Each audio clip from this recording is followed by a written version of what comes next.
Accused of sexual harassment, he has finally returned. Prajwal Revanna, the JDS MP, has now returned to India. Immediately was arrested at the airport when the flight landed. But it's been a month. It took one sweet month before he decided to make an appearance in the grey sweatshirt, of course, then accompanied ensuring with a heavy security cordon. Immediately the cops took him into custody. But look at the screen closely. It was an all-women cop team that took him in the vehicle. There was a messaging here as well with the harassment charges that have come forth against him of abusing women, and that it was a women top cop team that took him into custody. But remember, he maintains that all of these are morphed videos. This is to damage his reputation and that he has done nothing wrong. It is all a political vendetta against him. But now with more videos surfacing, there are allegations that have come in as statements that women have come forth. This is going to become a huge issue, which it already has, but investigation beginning will add on to it. The next step is Prajwal's audio sample will be collected. He may be taken to the crime scene as well.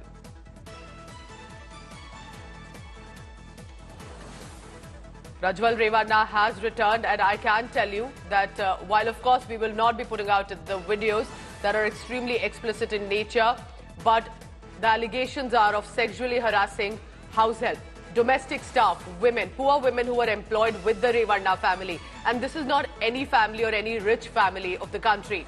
He's the grandson of former Prime Minister Deve Gowda. His uncle is former Chief Minister H.D. Kumaraswamy. His father has been in the politics for a very long time. He himself has been a member of parliament.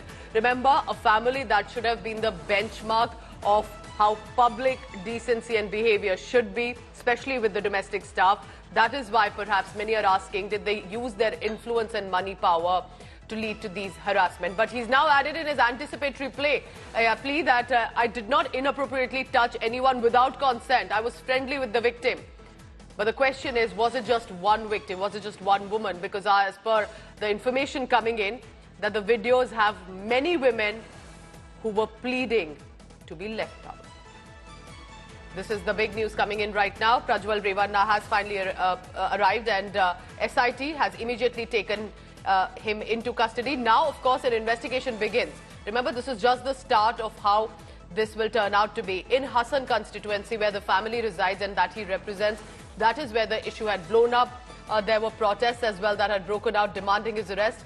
His flight landed at the Bengaluru airport later last night and was immediately taken into custody by the CID and the SIT that is currently investigating this case. Remember that the SIT will now plan to seek a long custody, possibly about a 14-day maximum police custody. At least 7 to 10 days is what they will be asking for.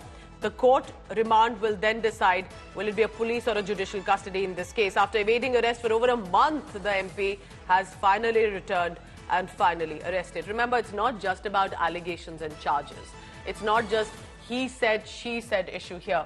There are videos in the domain which he calls morphed, which he calls are all fake.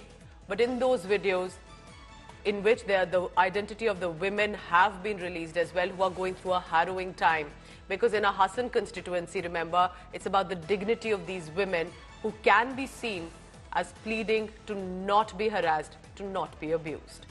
Listen in now to the ground report by Anaga Keshav, who late night was reporting from the airport. The most wanted man in the country at the moment, Prajwal Revanna's convoy has arrived at the CID office in Bengaluru.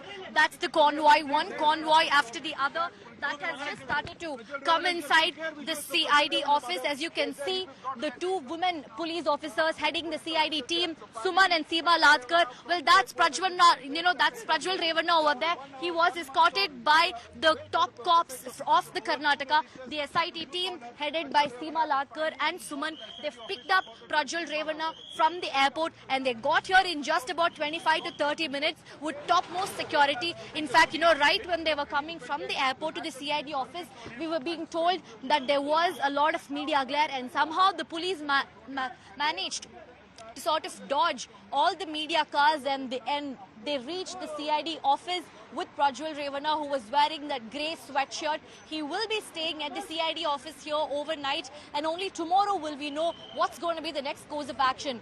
Will Prajwal Revanna be interrogated throughout the night, or will he be allowed to rest, and tomorrow morning will the interrogation begin? So all these details are completely left to the discretion of the discretion of the IO, the investigating officer.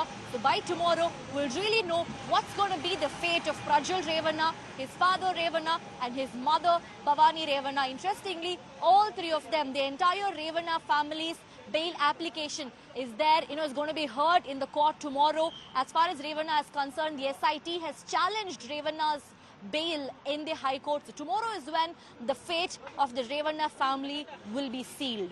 With camera person Shivamurthy Gurumat, I'm Megha Keshav reporting for India Today from Bangalore.